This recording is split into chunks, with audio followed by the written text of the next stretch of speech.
Assalamualaikum anak-anak. Video kali ini kita akan belajar mengenai materi kelas 5, tema 1, organ gerak hewan dan manusia, pada subtema 1, organ gerak hewan, pembelajaran pertama. Ayo kita baca teks berikut. Organ gerak manusia dan hewan. Salah satu ciri dari makhluk hidup adalah bergerak.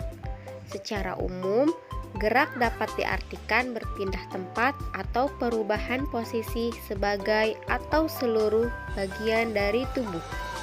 Makhluk hidup akan bergerak apabila ada rangsangan yang mengenai sebagian atau seluruh bagian tubuhnya.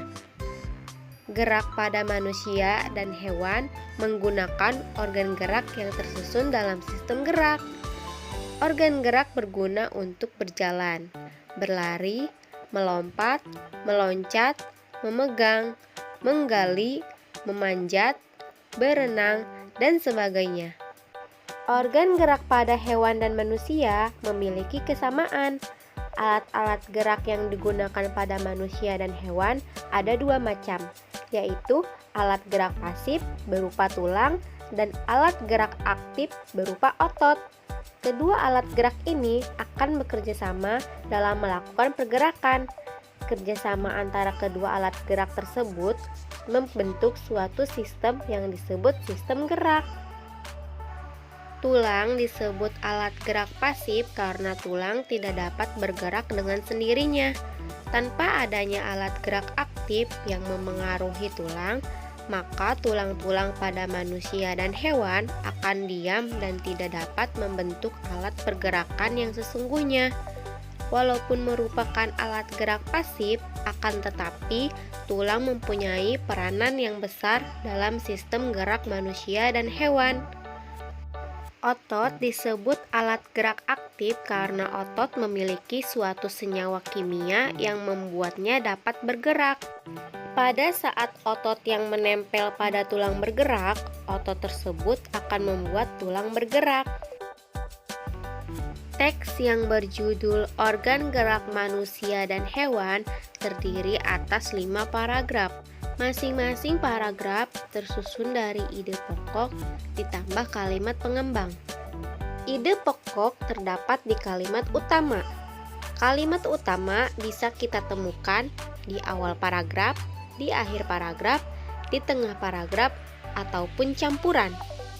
Berikut ini langkah-langkah untuk menentukan ide pokok. Yang pertama, bacalah teks dengan seksama. Kemudian, tentukan kalimat utama dalam setiap paragraf. Lalu, tentukan unsur inti dari kalimat utama. Unsur inti meliputi subjek dan predikat. Subjek dan predikat dari kalimat utama itulah yang merupakan ide pokok. Setelah kita membaca teks organ gerak manusia dan hewan, ayo kita temukan ide pokok dari masing-masing setiap paragraf. Sebagai contoh, kita lihat di paragraf pertama. Sudah jelas ya anak-anak, kalimat utamanya terletak di awal paragraf. Jadi, dapat kita simpulkan gagasan pokoknya yaitu salah satu ciri dari makhluk hidup adalah bergerak. Selanjutnya, mari kita lihat di paragraf kedua.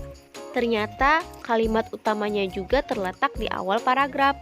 Jadi, gagasan pokoknya yaitu gerak pada manusia dan hewan menggunakan organ gerak yang tersusun dalam sistem gerak. Kita lihat pada paragraf 3, kalimat utamanya menyampur. Ada di awal dan di tengah paragraf, sehingga kita perlu lebih teliti dalam membaca paragraf tersebut. Alternatif terbaik gagasan pokok pada paragraf ini yaitu organ gerak pada manusia dan hewan memiliki kesamaan, yaitu tulang dan otot. Pada paragraf 4, ini sudah cukup jelas bahwa kalimat utamanya ada di awal paragraf. Maka gagasan pokoknya yaitu tulang disebut alat gerak pasif karena tulang tidak dapat bergerak dengan sendirinya. Paragraf 5 juga sama. bahwa kalimat utamanya terletak di awal paragraf, yaitu otot disebut alat gerak aktif karena otot memiliki senyawa kimia yang membuatnya dapat bergerak. Untuk kalimat pengembangnya, silakan adik-adik coba berlatih menemukan sendiri ya. Kemudian, kita akan berlatih mengembangkan ide pokok menjadi suatu paragraf. Untuk mengembangkan ide pokok menjadi sebuah paragraf, caranya adalah dengan menambahkan gagasan penjelas. Maksudnya yaitu memberi penjelasan terhadap gagasan utama, sehingga menjadi sebuah paragraf yang lengkap. Kakak contohkan yang pertama. Organ gerak terdiri atas dua macam.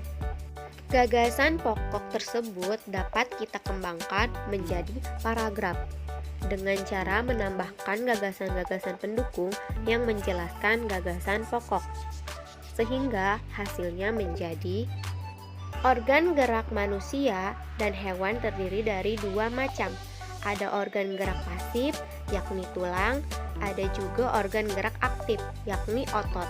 Tulang dan otot memiliki fungsi masing-masing dalam sistem gerak manusia dan hewan. Oke, adik-adik sudah belajar menentukan ide pokok dan juga mengembangkan ide pokok menjadi sebuah paragraf ya. Coba sekarang adik-adik simpulkan apa itu ide pokok bacaan, fungsi ide pokok bacaan, lalu bagaimana cara menentukan ide pokok bacaan.